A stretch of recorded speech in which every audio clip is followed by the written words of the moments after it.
we need to talk about Ezra Miller.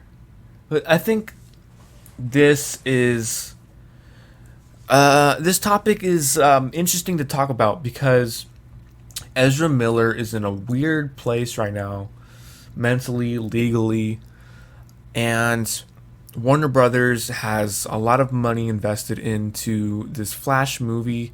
So they gave him the three options that I discussed last week: seek treatment, put out a statement, and then he'll be able to do the press tour and he'll get to be the Flash.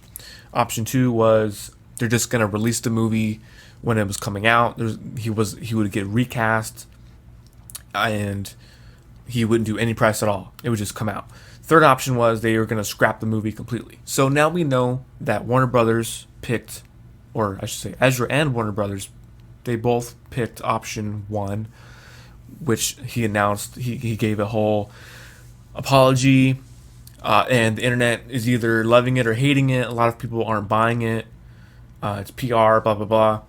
Some people are taking it at his word because the rumor is we don't really know. There was a death in his family, super close to him. You can look all that stuff up, and it's just one of those things. And he's got like arrested multiple times. I said that, hey, if Robert Downey Jr. can come back, then so can Ezra. We are a year away from the Flash movie, so I think he is in a good position because he is in a year. He is a year away from this movie.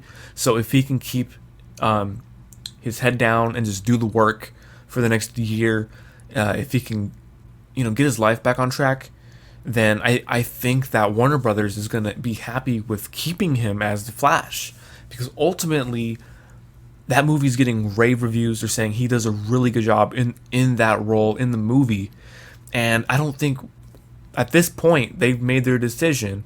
They're gonna keep Ezra Miller. Now, if he messes up later on down the line this next year, that might change. My opinion might change.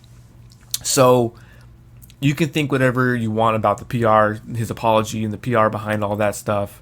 Bottom line is they picked option A, which was to keep Ezra if he got treatment.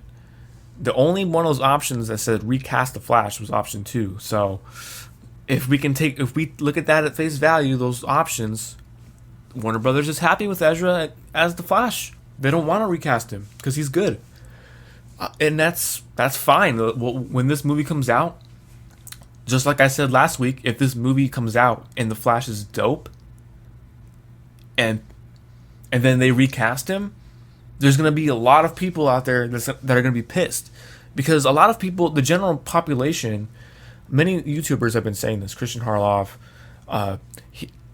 many people don't know who Ezra. They don't know what's going on with Ezra. Some people don't even know who Ezra Miller is. Like normal people, you can pull anybody off the street and ask them who Ezra Miller is.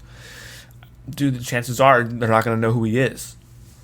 We are in a bubble of entertainment, superhero movies, and all this stuff. We're in a bubble. We are maybe 10% of the general population, which is really weird because that's the scope of that. Because our community seems so large when when it comes down to it, we are very small. So very interesting. What do you guys think about Ezra Miller? Will he still be the Flash after this movie gets released? Will he fuck up again in the next year? Find out next week on Dragon Ball Z. Okay, I just had to say that.